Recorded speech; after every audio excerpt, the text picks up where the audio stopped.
আসসালামু আলাইকুম রহমতুল্লাহি ওবরকাতুহু।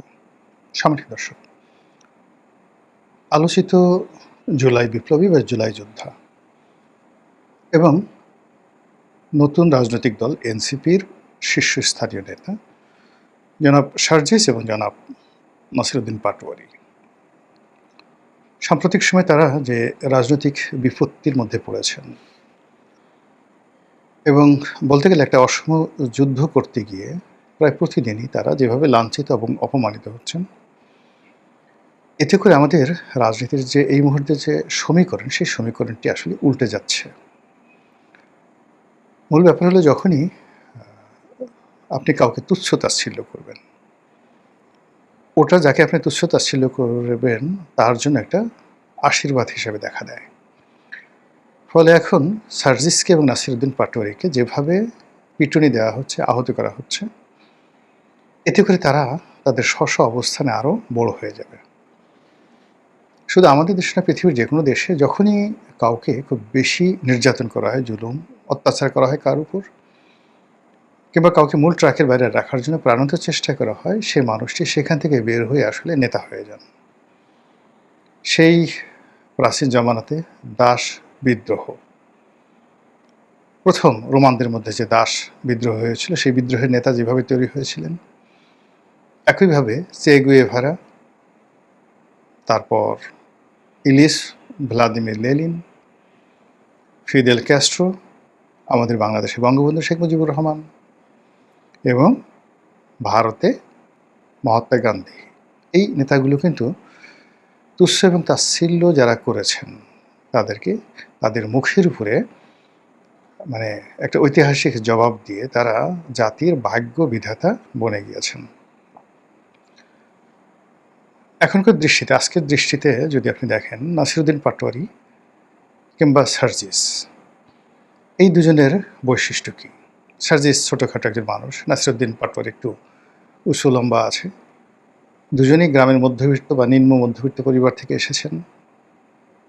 আর কর্মজীবনে মানে এই জুলাই আগস্ট বিপ্লবের আগে তাদেরকে আমরা ওইভাবে চিনতাম না। তাদের পরিবার বা যে ধরনের বায়োগ্রাফি সামনে চলে এসেছে, সেটা আমাদের সমাজের যারা প্রান্তিক জনগোষ্ঠী তাদেরই প্রতিনিধিত্ব করে। কিন্তু আপনি যদি দেখেন যে তাদের শুরুটা যেটা হয়েছিল, সকলেরই শুরু হয়েছিল মূলত জুলাই আন্দোলনের আগে কোটা বিরোধী আন্দোলন, বৈষম্য বিরোধী আন্দোলন, এবং সেখানে নুরুল হক নুরু বা রাশেদ, এরাও কিন্তু এই সার্জিস এবং নাসিরউদ্দিন পাটোয়ারি, এদের দুজনকে যদি আপনি নিম্ন মধ্যবিত্ত পরিবার ধরেন বা যে কোনো বিচারে আপনি তাদেরকে যদি আপনি সমালোচনা করতে চান, তাহলে নুরু এবং রাশেদকে আপনি আরও বেশি সমালোচনা করতে পারবেন। এর কারণ হলো তারা আরও প্রান্তিক পরিবেশ থেকে এসেছে। তাদের কথা, তাদের ল্যাঙ্গুয়েজ আপনি যদি পাশাপাশি বসিয়ে দেন এই চারজনকে বিতর্ক করার জন্য একটা টেবিলে যে কোনো একটা বিষয়, আপনি দেখবেন যে নাসিরউদ্দিন পাটোয়ারি এবং সার্জিস এই দুজনই যাকে বলা হয় নুরুল হক নুরু এবং রাশেদ, এদের চাইতে ভালো করবেন, খারাপ করবেন না। যদিও রাশেদ এবং নুরু এদের নেতা ছিলেন বৈষম্য বিরোধী আন্দোলনে। কথাটা বললাম এই কারণে যে নুরু এবং রাশেদ তাদেরকে আওয়ামী লীগ সরকার নির্যাতন করতে করতে করতে করতে এখন নুরু ক্যাবিনেট মিনিস্টার, ক্যাবিনেট না মানে প্রতিমন্ত্রী, সে একজন মন্ত্রিপরিষদের সদস্য। রাশেদ বিএনপির মতো একটা বড় দলের মনোনয়ন পেল, আবার সেটা মানে পাশ করতে না পারার কারণে তাকে সচিব পদমর্যাদায় প্রধানমন্ত্রীর সমস্ত রাজনৈতিক বিষয়াদি দেখার জন্য তাকে নিয়োগ দেওয়া হয়েছে। তারা দুজন দায়িত্ব পালন করছেন, কিন্তু এখনও পর্যন্ত আপনি যদি পাশাপাশি দেখেন যে তারা মন্ত্রী হয়েছেন, সচিব হয়েছেন, কিন্তু আর্ট অ্যান্ড অ্যাটিটিউডে স্টিল আজকের দিন পর্যন্ত সার্জিস এবং নাসিরউদ্দিন পাটোয়ারি সাবলীল, আরও বেশি সাবলীল। তো কাজেই তাদেরকে যদি আপনি বারবার আঘাত করেন, তারা যে আগামী দিনে একজন বড় নুরু হবে না, নুরু দ্য গ্রেট। আর ধরেন এই রাশেদ দ্য গ্রেট বা রাশেদ দ্য বড় ভাই, আমাদের দেশে আছে না রাফসান দ্য বড় ভাই, রাশেদ দ্য বড় ভাই, নুরু দ্য বড় ভাই, তারা যে হবে না তা কিন্তু বলা যাচ্ছে না। মূল ব্যাপার হলো যে সার্জিস কী করছে জানি না। সার্জিস ছোটোখাটো তার যে সে সাধারণত বাজে কোনো কথা বলে না। কিন্তু যাকে বলা হয় নাসিরুদ্দিন পাটোয়ারি, সে সমালোচনা করেন। কিন্তু সে কিন্তু কোনো অশ্লীল শব্দ উচ্চারণ করছে বা ওরকম হাদি যেভাবে আজে-বাজে কথাবার্তা বলতো, ওই ধরনের আজে-বাজে কোনো কথা আমি এখন পর্যন্ত তার মুখ দিয়ে শুনি নাই। কিন্তু সে টু দি পয়েন্টে যে বিষয়গুলো মেনশন করে, যে বিষয়গুলো পয়েন্ট আউট করে আর যে বিষয়গুলো জনগণের সামনে তুলে নিয়ে আসে, এগুলোর মানে যে একেবারে অসত্য, মানে এগুলো অপ্রিয়, প্রচণ্ড অপ্রিয়, অনেক ক্ষেত্রে সৌজন্যবিহীন। এগুলোর কোনো সৌজন্য নেই, আমাদের সমাজের যে প্রথা তার বিরুদ্ধ। কিন্তু সে যে কথাগুলো বলছে এগুলো যে অসত্য, এটা আমরা বুকে হাত দিয়ে বলতে পারছি না। ফলে কী হলো, যাদেরকে তিনি আঘাত করছেন নাসিরুদ্দিন পাটোয়ারি, তারা সঙ্গতির কারণে কষ্ট পাচ্ছেন, গালাগালি করছেন, প্রতিশোধ নেওয়ার চেষ্টা করছেন। কিন্তু এই কথাগুলো শুনে বিএনপিরই অনেক লোক টেলিফোন করে তাকে বলছে, বেটা আরও বল, কী চাস? আমরা আছি তোর সঙ্গে বা তোমার সঙ্গে বা আপনার সঙ্গে, যে যার সঙ্গে তার যেমন সম্পর্ক, আরও বল। তারপর তার দলের যারা লোকজন তারা তো পিছন থেকে বলে, আরে বাঘের বাচ্চা। এইভাবে নাসিরুদ্দিন পাটোয়ারি ছাড়া এই কথা কে বলতে পারবে? মানুষের চরিত্র হলে কি জানেন, মানুষ সবসময় তাফালিং পছন্দ করে, তাফালিং করতেছে, তাফালিং মানে মাস্তানি করতেছে, এটা ভীষণ রকম আনন্দ। আপনারা নিজেরা ছোটোকালে চিন্তা করে দেখেন, খুব ছোটোকালে আপনাদের আসলে ডাক্তার, ইঞ্জিনিয়ার, পাইলট এইগুলো হওয়ার কথা আপনি এমনি ক্লাসে বলতেন, কিন্তু আপনার কি হতে ইচ্ছা করতো? আপনার একটা মাস্তান হতে ইচ্ছা করতো। আপনি দূর থেকে মাস্তান দেখতে পছন্দ করতেন। আপনার আশেপাশের যত অনিয়ম, অত্যাচার, জুলুম, এগুলো আপনি আপনার মাস্তানি দ্বারা ভেঙে চুরে চুরমার করে দিতে চাইতেন। তো আপনি সুযোগ পাননি বা আপনার সে সাহস হয়নি, বা আপনাকে এ ধরনের কোনো কেউ প্রেজ করেনি। কিন্তু যারা একবার সুযোগ পেয়েছে এবং মানুষের প্রশংসা পেয়েছে, তারা এক একজনে হাজী মাস্তান হয়ে গেছেন, দাউদ ইব্রাহিম হয়ে গেছেন, ছোট শাকিল হয়ে গেছেন, আরও অনেক কিছু। তো নাসিরুদ্দিন পাটোয়ারি এবং অল অব দ্য মানে যাকে বলা হয় জুলাই বিপ্লবী, তাদের মধ্যে শব্দ বোমা প্রয়োগের ক্ষেত্রে, যেমন হাদি যে কথাগুলো বলতো সেগুলো অশ্লীল ছিল, অশ্রাব্য ছিল, যৌনাঙ্গ এবং মলদার সংক্রান্ত বিষয়াদি ছিল। কিন্তু সে কিন্তু এই কথাগুলো বলছে না। সে যে কথাগুলো বলছে টু দি পয়েন্টে, গোলাম মোল্লা রনি সে একজন দুর্নীতিবাজ, গোলাম মোল্লা রনি সে একজন চাঁদাবাজ, গোলাম মোল্লা রনি এই কাজগুলো, মানে জাস্ট আমার নাম দিয়ে বললাম, এবার টু দি পয়েন্টে। তো সেক্ষেত্রে ইন পার্সন আমরা তাকে ফেস করতে পারছি না বা আমরা তাকে বলতে পারছি না, তখন আমরা তার টেংরি ভেঙে দেওয়ার চেষ্টা করছি। এরকম ঘটনাগুলো সে ঘটিয়ে যাচ্ছে এবং তার প্রেক্ষিতে এখন এই জুলাই মাসে এসে তিনি এবং তার সাথে তার সহযোগী সার্জিস, এই দুইজনকে যেভাবে বিএনপির যারা লোকজন আছে তারা টার্গেট করছেন, তাতে করে পুরো রাজনীতির যে জল এটা ঘোলা হয়ে গেছে। বিএনপি এখানে ত্রিমাত্রিক কৌশল করছে। প্রথম কৌশল হলো সার্জিসকে এবং নাসিরুদ্দিন পাটোয়ারিকে আলাদা করে দেওয়া। ২ নম্বর হলো নাসিরুদ্দিন পাটোয়ারিকে ১ নম্বর টার্গেট করে এনসিপিকে বলে দেওয়া হয়েছে যে আপনারা একে বাদ দেন, do everything without Nasiruddin Patwari. সেক্ষেত্রে আমরা আপনাদের জন্য একটা ব্যবস্থা করে দেবো। এবং রাশেদ, প্রধানমন্ত্রীর যে রাজনৈতিক সহকারী, তিনি বলেছেন যে আমরা প্রয়োজনে সহযোগিতা করব, সব জায়গাতে সহযোগিতা করব যেখানে নাসিরুদ্দিন পাটোয়ারি যাবে না। এটা এক ধরনের যাকে বলা হয় মানে এমন প্রস্তাব যে ভাই আপনি বিয়েটা করাই দেন, আপনি বসের ঘরে যেতে খুব লজ্জা পাচ্ছেন, ওটা আমি সেরে দেবো আর কি।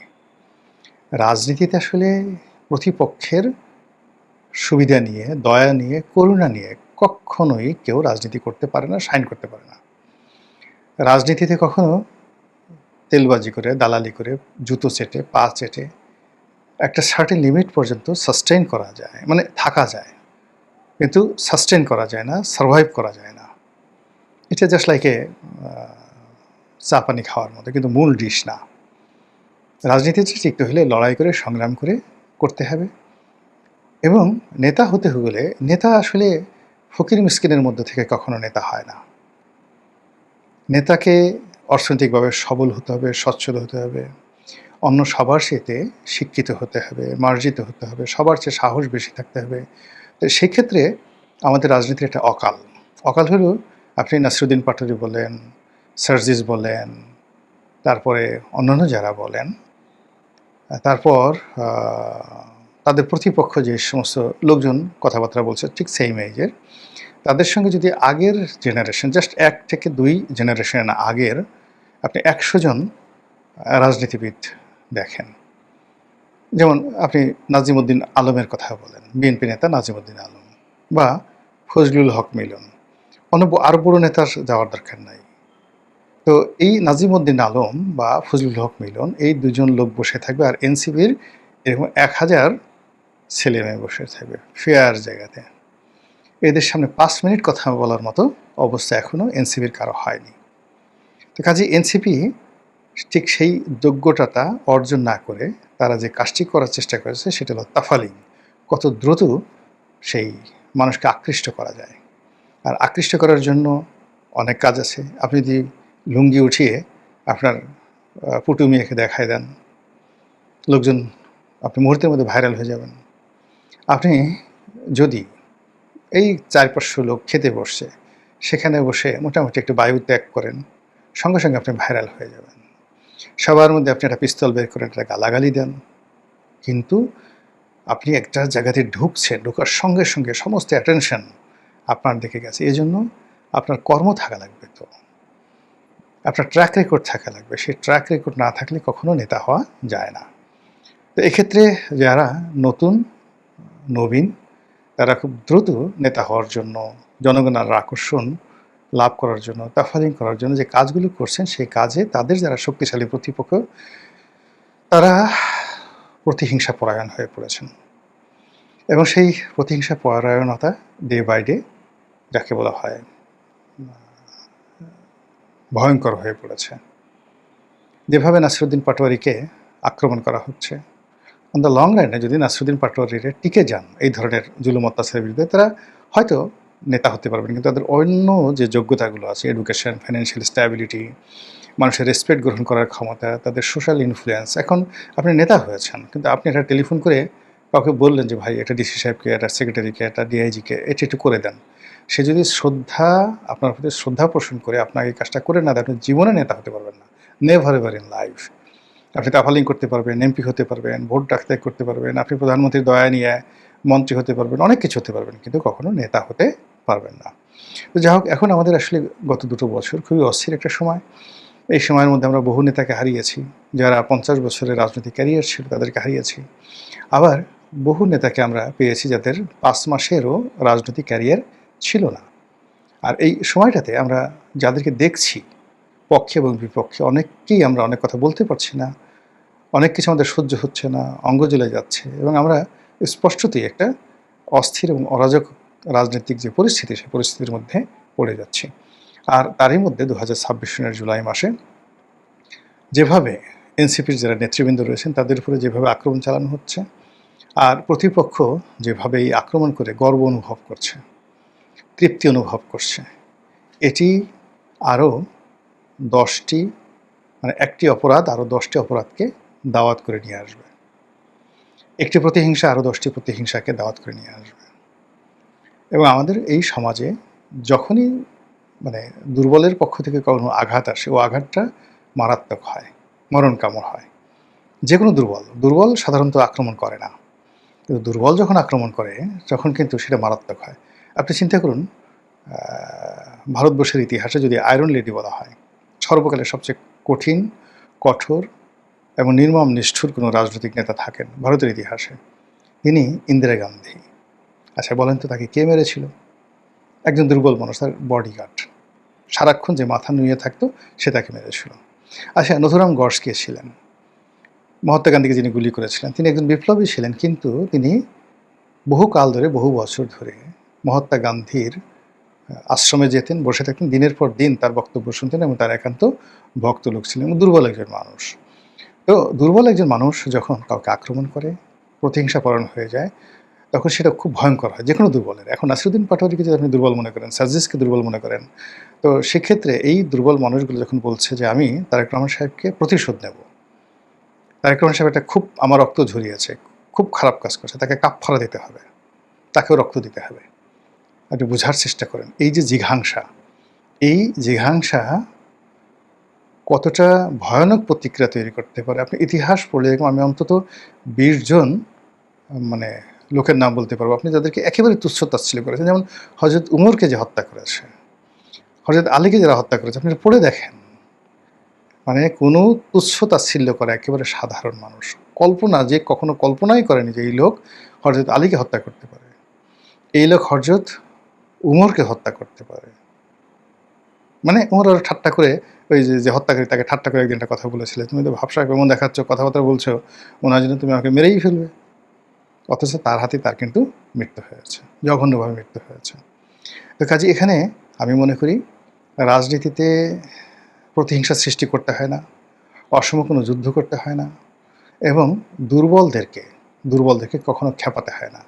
শেখ হাসিনা যাদেরকে খেপিয়েছিলেন, বৈষম্য বিরোধী আন্দোলনের নেতৃবৃন্দ, তখনও পর্যন্ত তারা তাকে আম্মা ডাকতেন, বঙ্গবন্ধুকে জাতির পিতা বলতেন, বঙ্গবন্ধুর বাংলায় অনাচার হবে না ইত্যাদি স্লোগান দিতেন। আর শেখ হাসিনা বারবার শুধু তাদেরকে তুচ্ছ এবং তাচ্ছিল্য করেছেন।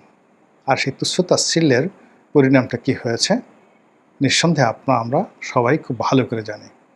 আশা করি বর্তমান সরকার অনুরোধ, কোনো অবস্থাতেই কাউকে তুচ্ছ এবং তাচ্ছিল্য করবেন না। মহান আল্লাহ আমাদের সবাইকে হেদায়েত দান করুন এবং